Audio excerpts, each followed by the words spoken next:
Aujourd'hui, je pars dans la ville de Bâle en Suisse pour rencontrer Ghislain Côté, un photographe passionné et passionnant que j'ai découvert sur Instagram. Ghislain est un témoin de la vie, il photographie la rue en général et les mannequins de vitrine en particulier. Ils sont peu nombreux dans ce domaine.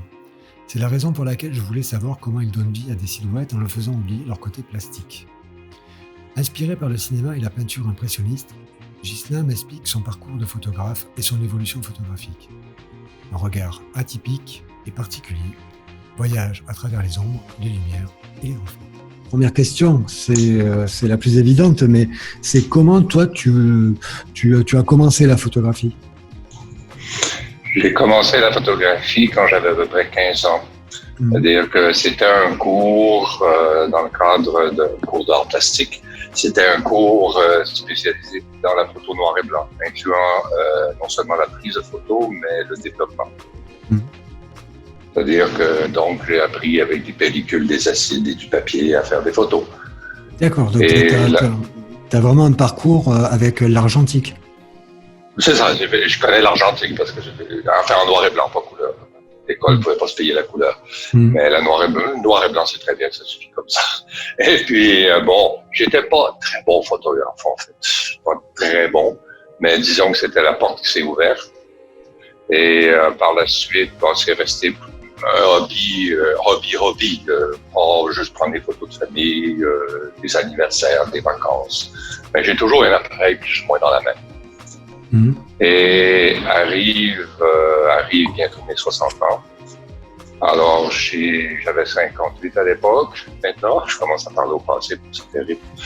Et je me suis dit, il faudrait peut-être que je me trouve quelque chose d'autre à faire qu'un sofa et une télévision quand les vacances éternelles vont arriver. Et puis, je me suis dit, là, je vais me mettre à la photo, mais là, pas juste pour les vacances, les anniversaires, etc., pour avoir quelque chose à faire. Un art ou développer mon talent dans ce domaine. Et puis, donc, je me suis mis à chercher des cours, à me qualifier et à me chercher une expérience pour avoir de meilleures photos. Et c'est comme ça que depuis 2-3 ans, je me suis remis à la photo. Mais avant, c'était juste un passe-temps, si je peux dire. Maintenant, c'est plus qu'un hobby. D'accord. Alors, Qu'est-ce qui joue dans moi il y a un truc qui me tape au cerveau là dans ce que tu viens de dire, c'est pourquoi tu dis que tu n'étais pas un bon photographe? Ah non, pas bon photographe, ouais, bon. Ce que je veux dire, c'est qu'avant, c'était juste des photos de famille, des choses impressionnantes, les vacances, la mer, la plage. C'est des photos qui, en fait, en termes de message, ne me concerne que moi personnellement. C'est pas un acte. C'est un acte de communication, oui, tu les montres aux autres, mais ça n'a pas de... on cherche à communiquer avec la photo, et donc il faut que ça parle aux autres aussi. Bien sûr. Et les photos de vacances, c'est bon pour moi, pour la famille, mais pas plus. Et ouais, mais il y a une personne qui m'a posé la même question de cette fois, puis en fait, je pense qu'inconsciemment, on recherche une reconnaissance. Tu penses que une certaine forme de reconnaissance, c'est-à-dire on ouvre une porte pour que les gens arrivent. Et puis, moi, je le fais pour moi, je le fais pas pour les autres. Mais c'est flatteur ou intéressant que des gens s'y intéressent. D'accord. Alors, ça, sur ce dernier point, je suis d'accord avec toi. Et puis, à travers les images que j'essaie de communiquer un sentiment ou quelque chose. En espérant que ça va être compris.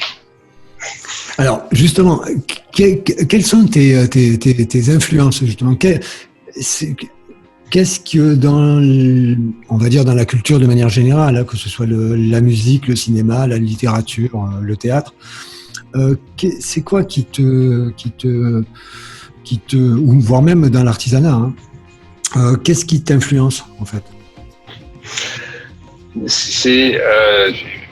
Il y a eu un changement avec la photographie, mais avant, le cinéma a toujours été cinéma parce que les communications, c'est ce que j'avais étudié quand j'étais plus jeune. Ça n'a jamais abouti à rien. Mais c'est le cinéma. Le cinéma, c'est quelque chose que je fréquente régulièrement. Là, je suis un petit peu nerveux parce que tout est fermé maintenant. On commence à me manquer terriblement. Et oui, puis, parce que, oui, pardon, je te coupe, je fais juste une aparté. En fait, on enregistre ce podcast pendant le confinement. Oui, c'est ça. Ouais.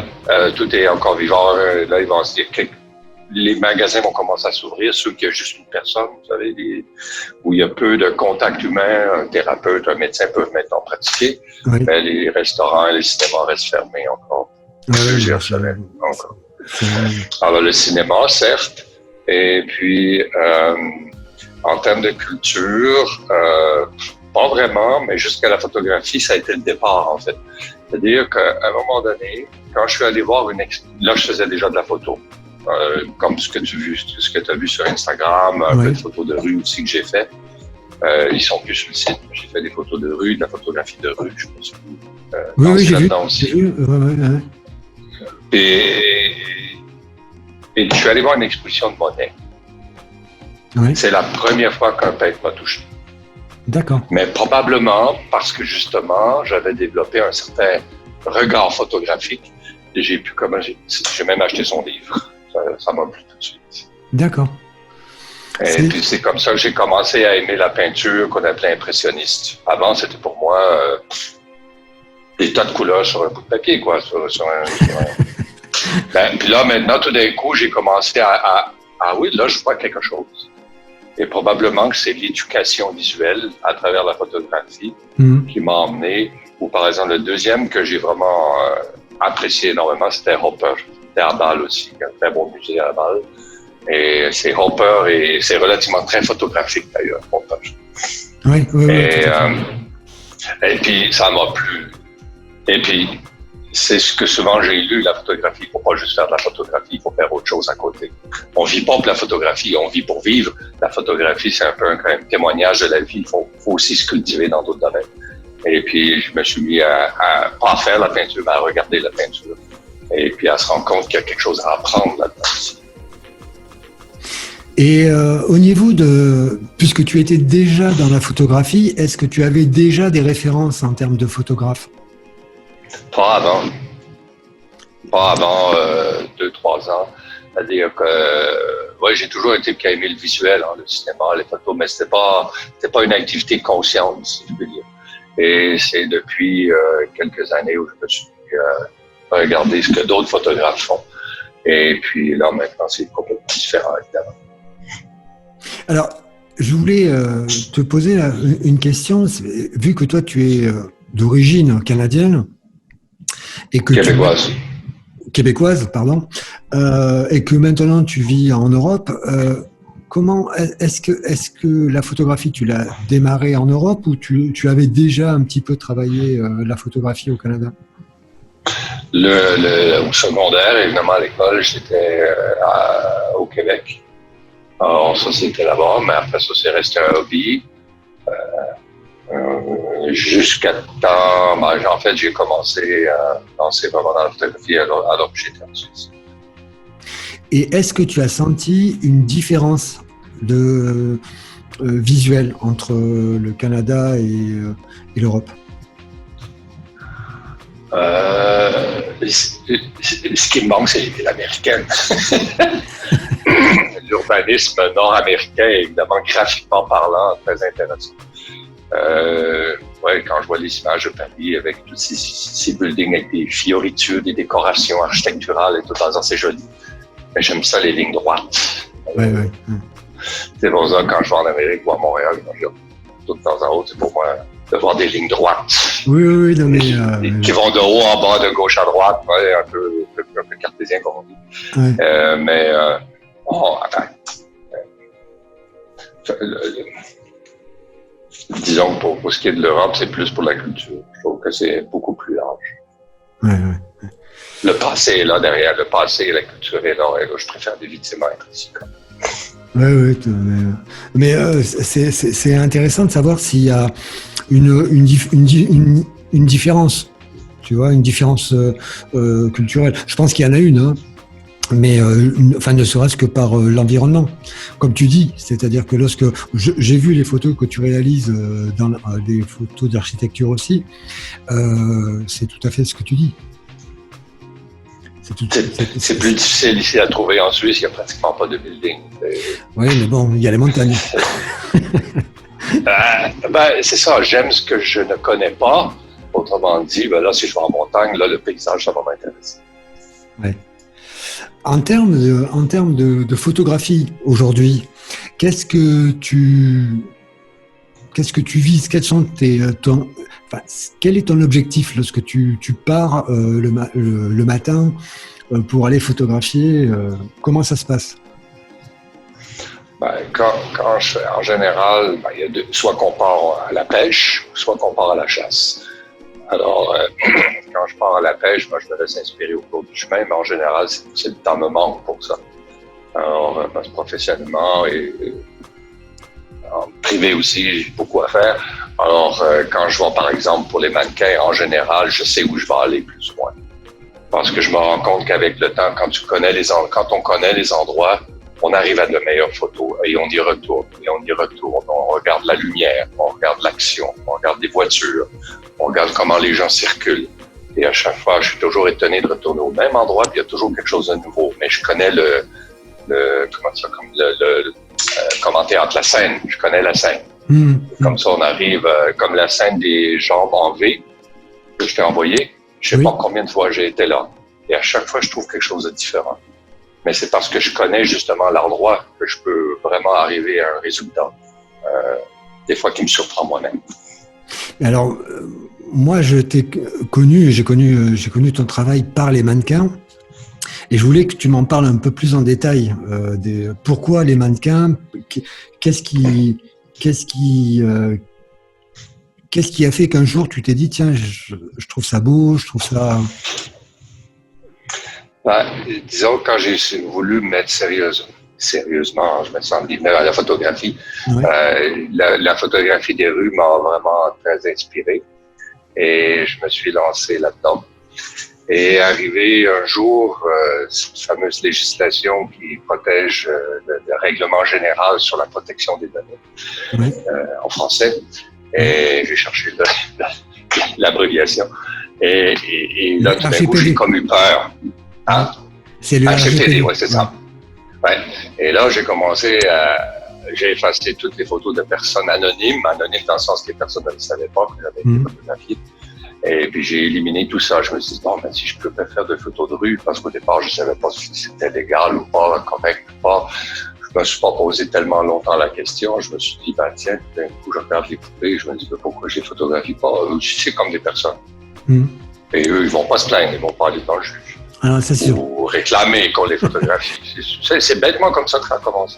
D'accord. Mais si tu regardes sur Instagram, si tu pars de tout en bas, tout en haut, tu vois la progression. C'est-à-dire qu'au tout début, c'était des portraits. Après ça, j'ai commencé à incorporer le décor de la vitrine. Après ça, j'ai commencé à incorporer le reflet sur la vitre. Et après ça, ultimement, c'est les photos que je t'ai envoyées hier.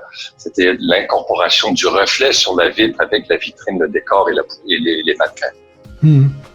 Oui, si tu regardes, si tu vois la progression, c'est-à-dire que ça s'est complexifié parce qu'au début, juste un portrait, un portrait, OK. Et puis à un moment donné, j'ai cherché à incorporer, à revenir à la photo de rue en utilisant le reflet de la rue sur la vitre. Comme ça que je suis revenu à la photo de rue où on peut pas distinguer les personnes vraiment. Les gens ne remarquent même pas qu'on les photographie en fait à travers le reflet. C'est-à-dire que le reflet est un accident. Qu'est-ce que c'est par accident?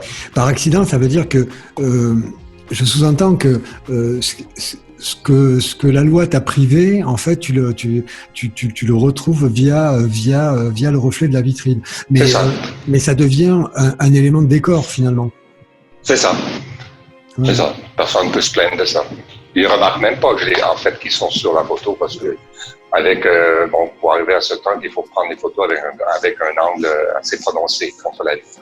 Ben oui, bien sûr. Alors par contre, par rapport au magasin, justement, t'as jamais eu de remarques en te disant, mais attendez, ça fait 3 fois qu'on vous voit photographier ou 4 fois qu'on vous voit photographier les vitrines.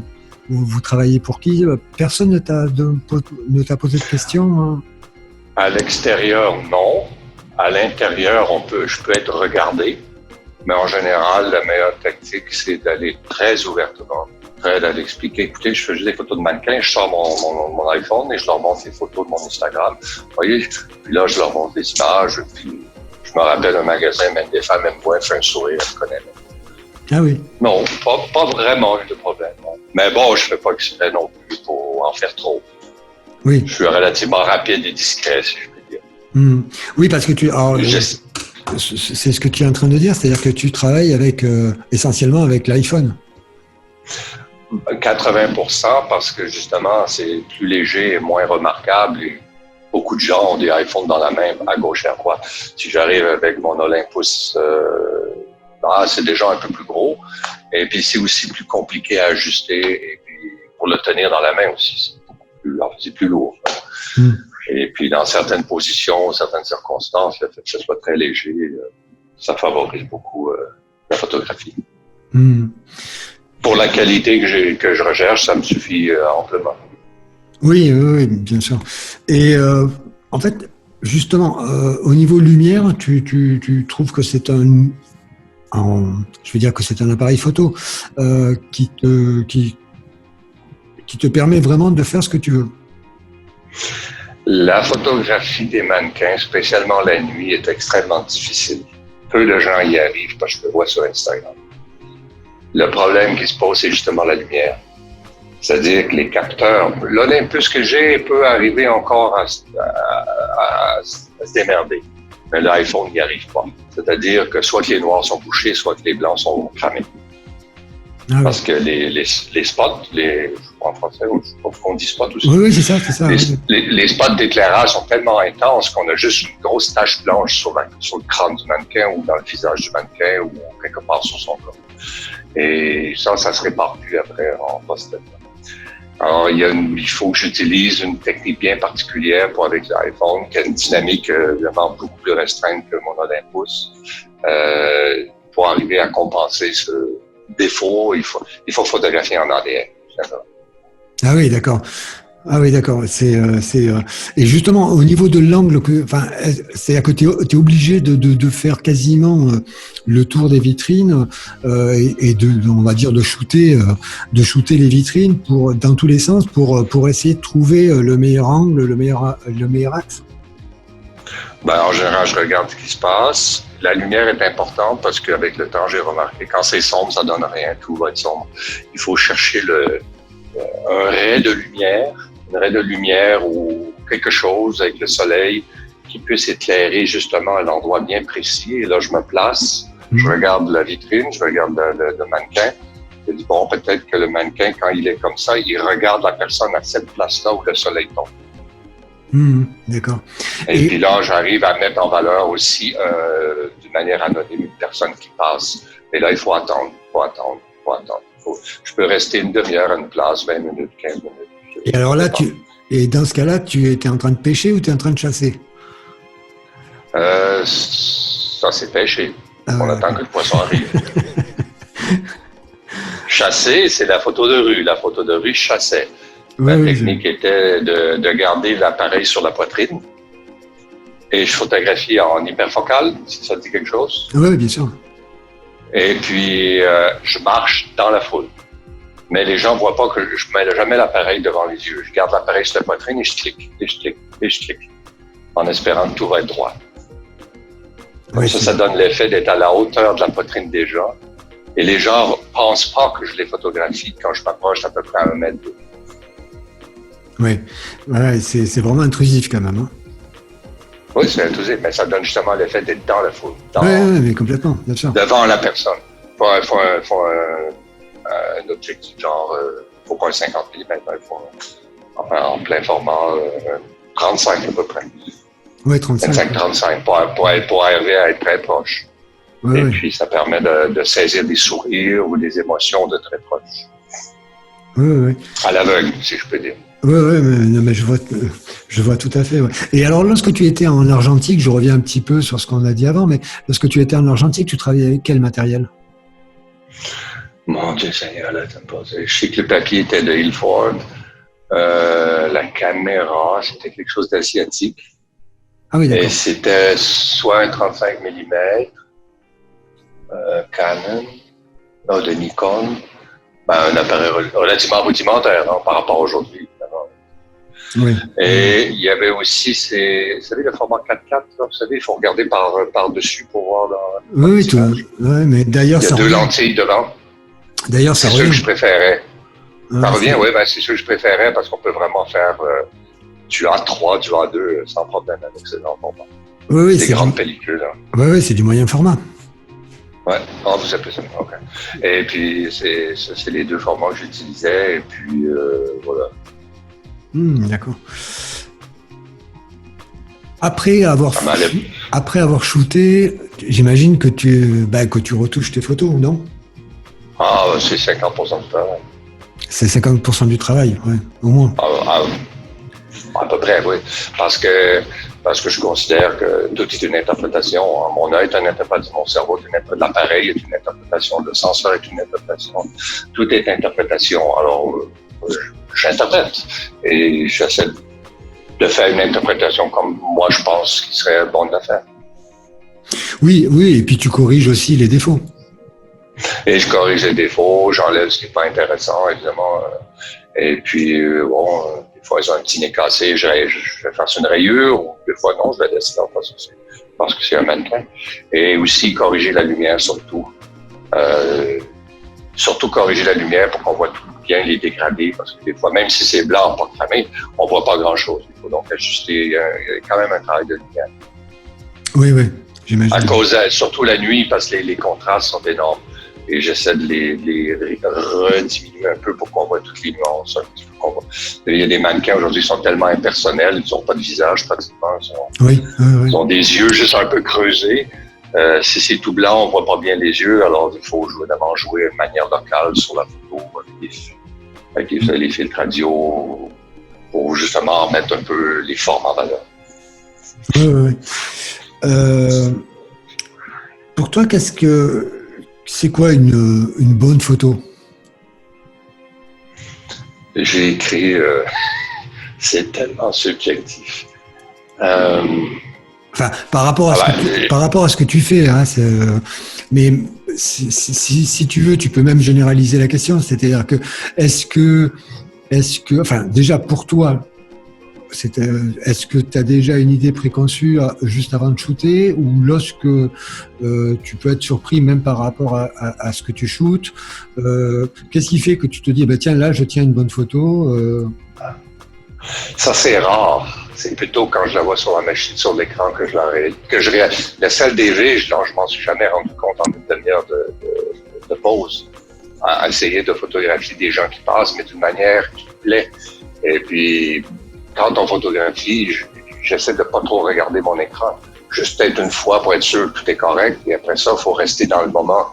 Donc, prendre des photos et pas constamment regarder son écran parce que je le sais par expérience. Je sais si je regarde mon écran juste pour voir, c'est justement ce que je vais rater.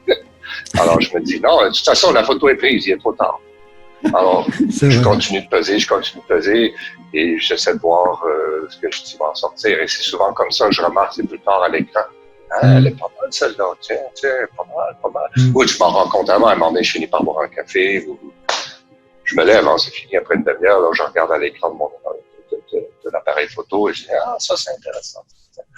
Mais quand on fait, surtout que j'essaie de combiner les gens qui marchent, c'est pas sur le moment que je le réalise. C'est en général après quand j'ai pris mon café ou devant l'écran.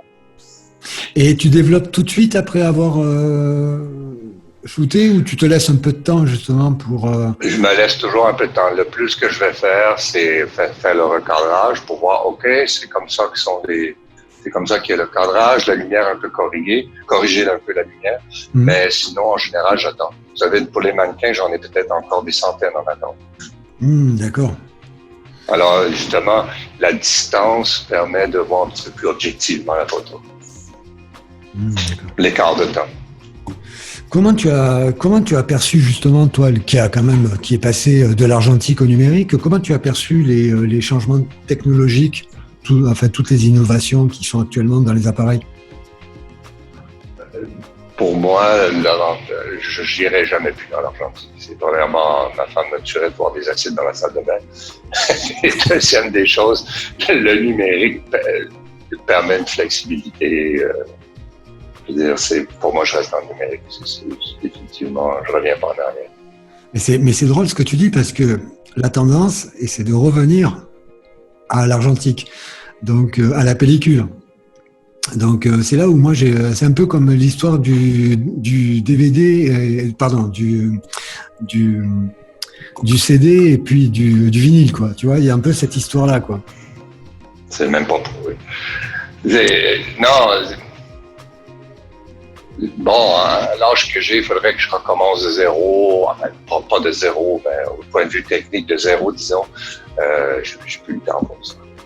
Oui, je reste définitivement dans le numérique parce que c'est ce qui plaît plus. Probablement parce que j'aime les ordinateurs, j'aime l'électronique. Alors, ça combine j'ai toujours aimé l'électronique depuis que je suis adolescent. Alors, probablement que ça satisfait mon besoin aussi.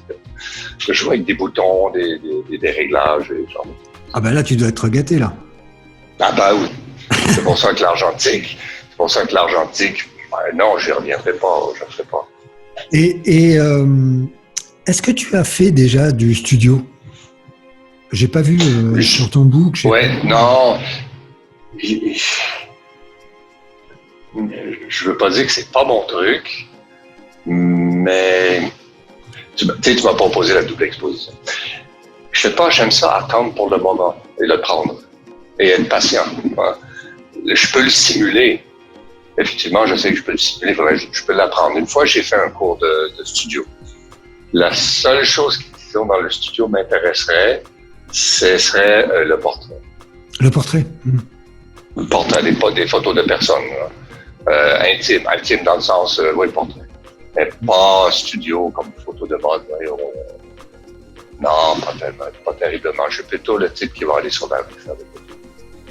Mais le studio ou l'extérieur, pour toi, c'est des terrains qui t'intéressent? Le studio, ça serait juste pour les portraits. Mais bon, je suis pas équipé pour ça. Mais j'y songe, j'y pense. Ou au moins commencer à l'extérieur, du moins. Ça coûte pas grand-chose. Juste un minimum d'équipement, arriver à faire des photos de portraits. Mais je préfère aller en ville. Je préfère aller en ville chercher des images. Oui. Passer l'après-midi quand il fait beau, chercher des images. Je préfère ça qu'un studio. Mais j'ai fait un studio, c'était très instructif parce que là, on peut jouer avec la lumière comme on le veut. Oui. Enfin, ceci dit, quand tu te retrouves en extérieur, mais vu les contraintes de lumière que tu as, toi, parce que tu en as beaucoup plus parce que c'est pas du simple extérieur, c'est quand même dans un contexte un peu particulier, même si c'est à l'extérieur. Donc justement, tu te retrouves avec des contraintes qui sont à la fois de la lumière artificielle qui est produite par les magasins sur les mannequins et de la lumière naturelle qui elle vient se frapper contre contre les vitrines. Donc, du coup, tu dois jouer sur différents jeux de lumière. Ça peut être la lumière naturelle, ça peut être la lumière artificielle aussi. La nuit, ça va être évidemment les reflets de la nuit. Bien sûr. Ça peut être des horloges, des édifices, des fenêtres. Et j'essaie de composer à la nuit. Oui, non, c'est ce que j'avais réfléchi. J'avais réfléchi à ta question. Et puis, ce que j'avais dit, c'est que j'aime bien la surprise du moment. C'est ce que je recherche. Oui, mais bien sûr. M'excite. Oui, non, mais je comprends. C'est ce qui m'excite. Bien sûr. Et bon, ça demande de la patience. Et puis de temps en autre, il y a une photo qui ressort. Tu sais, ça me plaît. Oui, mais je crois que c'est commun à tous les photographes. La patience. Des fois, tu sors, tu fais pas de photos, quoi. Enfin, moi, ça m'arrive. Ouais, des fois, on arrive avec rien. Voilà, non, mais je ne shoote pas du tout. C'est-à-dire, il n'y a rien. Il n'y a rien qui se... Il n'y a rien qui t'a inspiré. Rien, absolument rien. Et au début, je rentrais, j'étais en colère. Et puis finalement, j'ai appris au fur et à mesure à me dire, il faut accepter ces moments-là aussi. Mhm. Enfin, c'est ce que je pense. Dans ce cas-là, tu vas prendre un bon café, une coupe de vin, fumer un petit cigare, je sais pas c'est quoi. Et tu te dis, j'ai passé un bon après-midi au soleil. Oui, mais complètement. Non, mais après, tu sais, il y a la frustration de pas avoir capté quelque chose, quoi. Mais après, il faut accepter que tout ne se capte pas, quoi. C'est-à-dire que ce que tu captes, en fait, c'est toi. Enfin, c'est pas toi en termes de sujet, mais c'est l'émotion que toi tu vas y mettre. Et justement, par rapport à ça, sur l'émotion. Bon, tu fais du mannequin, tu fais de la vitrine. Tu m'as dit un truc qui m'a plu hier lorsqu'on s'est eu pour préparer cet entretien, c'est que tu m'as dit, pour moi, les mannequins sont vivants. Est-ce que tu peux aller un tout petit peu plus loin là-dessus? Oui, c'est-à-dire que, évidemment, j'ai beaucoup fouillé dans Instagram tous les gens qui s'y intéressent et il n'y en a pas beaucoup qui le font, en fait. Et ce que j'essaie, c'est un peu les phrases que j'ai écrites en français, en allemand et en anglais. Sur Instagram, c'est dans le bio en haut. J'essaie de les rendre vivants un peu. Parce que souvent, vous savez, les mannequins auparavant, c'était des modèles qu'on sculptait avant. On les fabriquait à l'image d'humains. On les transformait un peu, évidemment. Mais c'était à l'image de personnes, souvent. Aujourd'hui, je ne sais pas, parce qu'on les voit leur visage complètement presque plat, même des fois. Je ne sais pas quel humain ils ont choisi. J'imagine que c'est plutôt par ordinateur. Voilà, il y en a, il y a même plus de visage, c'est juste un œuf. Si je peux dire, comme un œuf sur l'épaule. Bon, mais moi, j'adore ça. Probablement, j'ai vu trop de films de robots et de science-fiction dans ma jeunesse. Probablement ça. C'est-à-dire, ces formes-là, pour moi, je les trouve agréables. Ils me parlent parce que ça me dit quelque chose comme forme, ça m'évoque quelque chose. Et j'essaie justement de rendre par l'édition, après par le post-traitement, mais aussi par la mise en scène, d'essayer de leur donner quelque chose de vivant. Mais la mise en scène, tu ne la contrôles pas non plus, parce que vu qu'elles sont déjà dans le magasin, qu'elles sont déjà habillées, donc la mise en scène, elle est déjà prête pour toi. Mais le cadrage est déjà une mise en scène. Et comment je vais cadrer, quel choix de l'image je vais prendre, quel angle je vais prendre, c'est déjà quelque chose. Parce que si je prends la vitrine en entier, ça n'a aucun intérêt. Alors, justement, tu m'amènes une question, c'est-à-dire au niveau de la direction de la création que tu fais. Parce que autant au départ, tu photographiais pour toi, pour les copains, les copines, la famille. Mais maintenant que tu as un travail qui est beaucoup plus abouti, avec une thématique, avec un concept, comment tu vois la direction de la création que tu fais actuellement? Enfin, comment tu te sens évoluer encore? Disons, pour le moment, j'essaie justement d'intégrer la rue au mannequin, ce qui est relativement assez difficile. Ça demande des conditions de lumière particulières et il faut avoir des gens. Maintenant, il n'y a personne. On a des rues.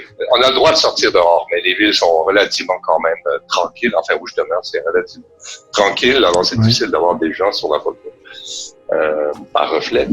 Et puis, disons, la direction, j'ai essayé, par exemple, de me mettre dans des expositions, mais ça n'aboutit jamais.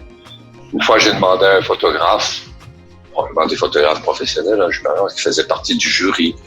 Et il dit que ça raconte pas d'histoire. Je dis, bon, OK. Est-ce qu'il faut que ça raconte une histoire, une photo? Je sais pas, c'est une bonne question. Moi, je sais pas c'est nécessairement ce que je cherche de faire. Pour moi, c'est plus plastique. Évidemment, à travers les expositions, peut-être que je peux me faire des amis photographes ou peut-être que je peux me développer des connaissances et peut-être que je peux apprendre quelque chose d'eux et vice-versa, mais ça n'a jamais abouti. Et deuxième des choses, j'ai jamais gagné quoi que ce soit. J'ai toujours été relégué. Mais ça, l'histoire, le côté raconter une histoire, ça, moi, je l'entends depuis que j'ai débuté la photo. C'est-à-dire que ça, après, on peut être à la marge. Chacun y voit. Mais c'est vrai que c'est ce qu'on essaye de dire, quoi. C'est-à-dire qu'à chaque fois que tu fais une série, il faut que tu racontes une histoire. Alors, est-ce que il t'a donné justement des explications sur l'histoire que tu pourrais raconter? Même pas. Il t'a juste dit ça. Ah non, non, justement, c'est un peu ce qu'on avait discuté, c'est-à-dire que je suis relativement tout seul, c'est pour ça que j'utilise Instagram et Facebook un petit peu, parce que c'est le seul feedback que je reçois, ou le seul retour que je reçois sur les photos. Puis le premier retour intéressant, en guillemets, parce que on va plus en profondeur, sinon j'en ai jamais eu, en fait. J'ai un groupe de photos. Là, j'ai un groupe de photographes qui est relativement très bon photographe, très bon, de bonnes critiques, etc. Mais c'est encore une fois relativement anonyme. Bon, quand la critique a été envoyée sur Facebook, c'est terminé, quoi. Je me retrouve tout seul avec la photographie. Oui, non, mais je pense qu'à ce niveau-là, pour avoir un vrai retour, et éventuellement, pour que tu puisses aussi évoluer toi de ton côté, comme moi, comme tous les photographes, c'est qu'à un moment donné, je pense que c'est la rencontre. C'est pour ça que je t'avais proposé cette rencontre-là, même si elle est virtuelle, mais en tout cas, il y a moins le son. C'est-à-dire que on peut échanger. Et je crois que c'est dans l'échange. Moi, je sais qu'il y a un club de photos là où j'habite, et je m'y suis inscrit pour ne serait-ce que pour avoir pas des critiques parce que je suis pas sadomaso, mais au moins pour avoir, tu vois, ce rapport humain. Ouais. Non, mais tiens, tu pourrais peut-être faire ça. C'est pas un ordre, c'est juste un conseil. J'en ai pas dans l'environnement que je suis maintenant, à moins de rouler 1 heure en voiture, j'en ai pas. C'est ça le point. Il faudrait que je fasse un sacrifice de temps énorme dans le sens de me déplacer juste pour trouver un club. Bon, j'ai déjà très peu de temps. Si c'était au moins dans la ville d'à côté, ça pas un problème. Mais il n'y a rien. Il faudrait que j'y aille à Zurich. C'est 40 minutes de train. J'ai même pas encore pris le tram pour me rendre à l'endroit où ça pourrait être. Alors, il faut que je calcule. Oui, parce que la gare, c'est pas encore dans la ville. Faut encore se déplacer. Enfin, c'est le temps de vendre. Oui. Alors, c'est pour ça qu'il me reste juste le monde Instagram et Facebook, mon club photo et toi, par exemple. Et c'est vrai que ça manque. Et les réseaux sociaux, justement, on va clôturer après par ces questions-là. C'est-à-dire, comment tu trouves les réseaux sociaux? Quel retour, toi, tu pourrais en faire? C'est-à-dire, ce qui me manque, en fait, fondamentalement, un petit peu avec les réseaux sociaux, enfin, moi, je le réalise, c'est qu'il y a toujours des photographes qui sont meilleurs que les autres. Il y en a forcément qui sont peut-être plus talentueux ou plus expérimentés, disons. Et ce qui manque, c'est peut-être que tu vas demander qui sont mes inspirations photographiques. En tous les cas, en termes de formation ou de philosophie, c'est David Duchemin, par exemple. Si ça te dit quelque chose comme nom. Il dit il y a 3 types d'inspiration. En fait, il y a 3 types. Il y a évidemment il y a la famille. Bon à avoir, mais c'est pas nécessairement la vie la plus qualifiée, je peux dire. C'est flatteur, c'est intéressant, mais c'est utile. Et il y en a un autre, c'est ceux qui te lancent des critiques, c'est pas du tout constructif. Et puis il y a le 3e, c'est le mentor. Ou le professeur à l'école, qui prend sous ton aile et qui te guide vers... parce qu'il voit en toi un potentiel, et puis il essaie de le développer, de te le faire développer. Oui. Et c'est ça qui fait que l'Internet n'apporte pas ça. Ça demande, à mon avis, ça demande un peu plus un contact humain pour ce genre de choses. C'est comme aller à l'école de manière virtuelle ou avec un professeur. C'est probablement pas pareil. Et est-ce que, j'imagine qu'il y a d'autres photographes qui saluent ton travail sur les réseaux sociaux. Est-ce que tu n'as pas pu faire de rapprochement avec eux, non? C'est par Internet, oui, par le groupe de photos que je suis. Justement, ces photos de mannequins-là, je les ai proposées, j'ai eu des critiques, j'ai appris de ces critiques, etc. Et puis, certes, dans mon contexte, c'est la meilleure solution que j'ai eue pour moi. Ça peut être utile, mais il faut trouver un bon groupe où les photographes ont quand même, je ne vais pas dire une qualification ou expérimenté, mais quand ils parlent, on voit qu'ils s'y connaissent en photographie. En fait, qu'ils peuvent émettre une opinion et qu'ils peuvent être utiles. Oui, c'est ça, bien sûr. Après, tout conseil est bon à prendre, même si tu l'appliques pas tout de suite et que mais bon, c'est toujours pareil, quoi. Tu gardes ça dans tes bagages et puis tu l'utilises le jour où c'est que tu devras l'utiliser. Et puis, ouais, tu m'as demandé c'est quoi une bonne photo, si tu veux clore là-dessus. Euh, c'est tellement subjectif. Mais pour moi, une bonne photo, quand je la vois, c'est celle qui me rentre dans le cœur, si je peux dire. C'est-à-dire, c'est comme voir une belle scène au cinéma, ça fait pouf! Oui. Ça, c'est intéressant. C'est une émotion au départ. C'est justement, il y a des gens qui sont que non, c'est de la langue, non, parce que je parle de, habituellement, je parle quand même. Il y a des critiques qui sont, comment on pourrait dire, c'est très froid comme critique, on a l'impression qu'ils sont à côté de l'émotion qui était dans la photo, quoi. Oui, et puis il y a d'autres photographes qui, je vois ce que tu voulais dire, mais j'aurais peut-être fait ça comme ça. Et il y en a d'autres qui critiquent pour critiquer. C'est ça un petit peu le problème avec Internet. C'est facile de critiquer parce qu'il y a l'anonymat de l'Internet. Oui, et puis comme tu m'as dit tout à l'heure, une fois que la photo elle est prise, elle est prise. Ouais, on peut la transformer un peu. Enfin, je suis pas le type Photoshop. Alors, c'est quand elle est ratée, aux poubelles ou aux archives. Terminé, on sait ce qu'on se reprendra la prochaine fois. J'ai appris. Ouais, parce qu'il fallait pas que je fasse. Oui, puis je pense que tu as suffisamment d'expérience maintenant pour s'il y a une photo qui te plaît pas, c'est que voilà, elle te plaît pas. Donc tu n'affiches que des photos qui te plaisent, quoi. Ouais, non, aujourd'hui, enfin, en termes de mannequin, les erreurs, c'est plus des erreurs de synchronisation, c'est-à-dire que ça s'est pas déroulé comme je le pensais parce que je calcule avec des trucs que je peux pas calculer. Les passants, les voitures, des fois, ça colle pas, quoi. C'est pas que l'intention était mauvaise, c'est juste que l'opportunité n'est pas arrivée. Oui. Ça m'arrive de faire des erreurs. Souvent, c'est des erreurs de cadrage. Je vais aller, merde, j'aurais dû cadrer ça différemment.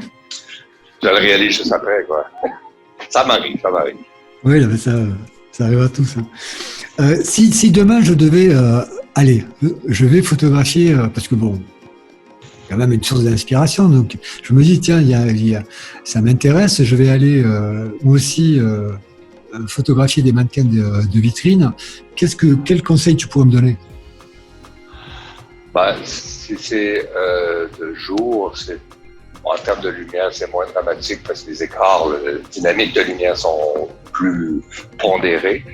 Et quoique certains spots peuvent jouer des tours, mais disons, il faut faire attention aux éclairages. C'est pour ça, avec l'iPhone, j'utilise Lightroom HDR. Comme ça, j'ai jamais de bouchée, j'ai jamais d'éclairage cramé. Mais sinon, avec un 35 mm ou un APC, ça devrait jouer normalement. C'est-à-dire qu'il faut faire attention aux éclairages, premièrement. Et tout dépendant de ce que tu veux faire, si tu veux incorporer les reflets, là, il faut trouver l'angle, il faut se mettre contre la vitre et éviter de se voir dedans, à moins que c'est ce que tu veux. Il faut être bien en angle ou coller l'appareil sur la vitre. Il faut choisir de coller l'appareil ou de prendre un retrait. C'est le premier choix que je fais. Et je regarde avec les yeux, non pas la poupée, ou ses vêtements, mais je regarde le reflet en premier. Alors, c'est plus intéressant, ça donne une troisième dimension à l'image. Alors, la première des choses, je focus sur la vitrine, ce que la plupart des gens font probablement jamais. C'est-à-dire, je regarde la vitrine. Est-ce que je vois un édifice? Est-ce que je vois le soleil, la lune, l'éclairage, les voitures, les passants? Qu'est-ce que je vois? Et après ça, je regarde ce qu'il y a dedans et j'essaie de composer. Est-ce que j'ai besoin du reflet? Non. Alors, je me mets le plus près possible pour éviter les reflets. Ce qui m'intéresse pas. Et là, j'essaie de cadrer en collant carrément dessous avec un angle très prononcé pour avoir juste ce qui est dans la vidéo. Alors, c'est les choix qui sont les premiers que je fais. Donc, tu es en train de me dire que lorsqu'on regarde tes photos, il ne faut pas regarder ce que l'on voit, mais ce que l'on ne voit pas. Les photos, l'intention, je peux dire, derrière, c'est que j'essaie de les rendre un peu vivants. Et à travers le travail de lumière et à travers l'angle choisi, la composition de l'éclairage. Mais au niveau de la prise de photo en elle-même, selon ce que l'on cherche, il faut regarder est-ce que je peux utiliser le reflet ou pas, et oui ou non. Si oui, il faut trouver le bon angle, bien se placer. Est-ce que je veux me voir dans la photo ou pas? Et deuxième des choses, à quelle distance on se met. Et si on veut rien avoir, je colle carrément l'iPhone sur l'écran. J'ai un truc en plastique auto, celui qui colle sur l'écran, une protection. Oui. En plastique relativement mou. Alors quand je le colle sur la vitre, ça colle, quoi. Ça glisse pas. Et puis là, je sais que j'ai aucun reflet, je peux cadrer parfaitement selon ce que je veux. D'accord. Et puis, la profondeur de champ peut jouer un tour. Ça peut vraiment poser des problèmes. Parce que la profondeur de champ revient relativement restreinte. C'est-à-dire, restreinte, dans le sens qu'on a très peu d'espace entre la vitre ou la caméra et le mannequin. Alors, une fois, j'ai essayé avec l'Olympus et j'ai remarqué que j'avais moins de profondeur de champ qu'avec l'iPhone, par exemple. J'ai pas fait attention à ce détail et puis j'ai raté quelques photos comme ça. Je voulais avoir plus sur l'image en termes de netteté. Alors, pour avoir plus de netteté, il faut monter le diaphragme, mais là, ça veut dire qu'on a moins de lumière et ça devient compliqué. C'est pour ça que l'iPhone, il a une très grande profondeur de champ et c'est en général ce que je cherche. C'est pas les faibles profondeurs de champ, c'est les grandes profondeurs de champ parce que même avec le reflet, je cherche à avoir un peu de la rue. Si c'est un peu flou, ça me dérange pas, mais pas complètement flou, on ne distingue plus grand-chose. Alors l'iPhone en fait une profondeur de champ qui est évidemment gigantesque par rapport oui, c'est clair. à un plein format, par exemple, où là, il faut tellement fermer l'objectif, là, il y a d'autres problèmes qui se posent. Je suis tout à fait d'accord. Mais avec un APC, on peut y arriver aussi, surtout le jour. La nuit, peut-être faire une plus longue exposition. Oui, c'est ça. Non, mais je pense qu'on peut y arriver, mais je te dirai. Je vais tester. Est-ce que tu as un dernier message à nous envoyer? Ah oui. Je n'avais pas prévu cette question.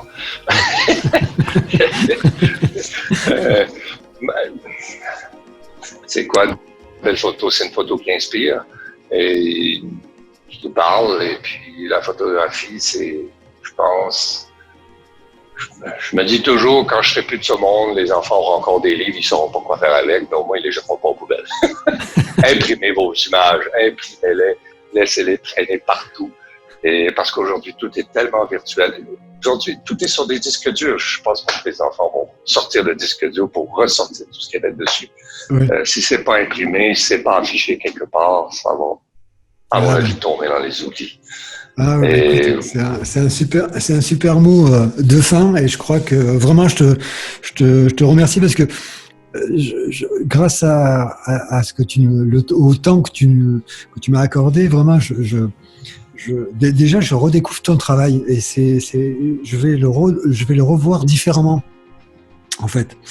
Et non, je te remercie vraiment beaucoup parce que c'était important pour moi de savoir qui tu étais, comment tu voyais la photographie. Je savais que tu étais un passionné, mais je pensais pas que tu avais autant de sensibilité. Et vraiment, je te remercie beaucoup du temps que tu nous consacres. Pas de quoi. Et merci beaucoup. Et puis, je pense qu'on se refera d'autres rencontres, d'autres discussions comme ça, si tu es d'accord, sur des thématiques qui sont un peu plus, qui seront plus fermées. Là, c'était une rencontre un peu générique. Absolument, pas de problème. Ben, merci. Vous savez, les mannequins, il faut que le mannequin me parle. Et en général, c'est ça le point. Il faut qu'il me dise. Des fois, j'en regarde un. Non, tu n'as rien à me raconter. J'ignore. Il faut qu'il me séduise. Bon, écoute, merci beaucoup. Il faut que ça séduise. Comme ça, tu as une émotion et tu arrives à faire une belle photo. Oui, non, mais après, il faut la retransmettre, cette émotion-là. Mais vraiment. Oui, il ne faut pas sentir le plastique. Non, mais je pense, j'espère en tout cas que les gens qui vont découvrir ton travail, moi je le sens pas, en tout cas quand je. Non, à mon avis, on sent pas que c'est le plastique, quoi. On sait que c'est un objet de plastique, mais on ne sent pas le plastique. C'est clair. Non. Je garantis. Merci beaucoup, Ghislain. Et puis, je te dis à très bientôt. Ouais, merci Karim et à très bientôt. À bientôt.